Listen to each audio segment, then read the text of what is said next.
जवनिया के काहे तड़ पावेला तू धनिया के बालम हो काहे तड़ पावेला तू कनिया के।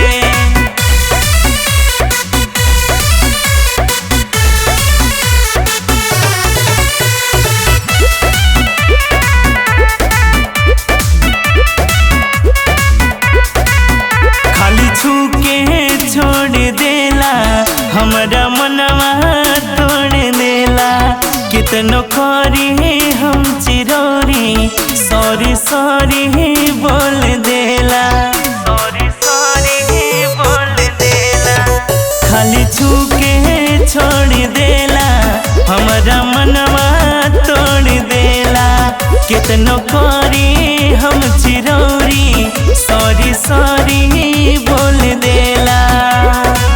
बाहर पिया दे और कहियो न सादे बालमा जाए जवनिया के चूसला न रसवाए जवनिया के काहे तड़ पावेला तू धनिया के बालम हो काहे तड़ पावेला तू धनिया के।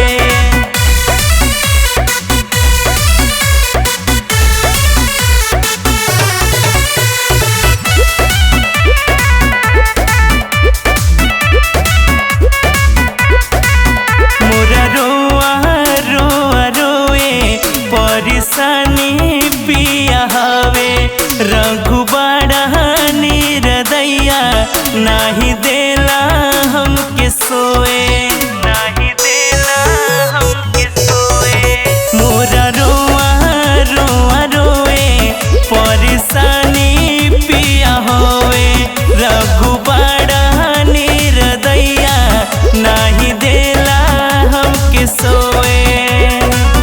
राम अभिलाष कहियो चाटे ना चटनिया हर चाटे ना चटनिया के चूसला न रसवाए जब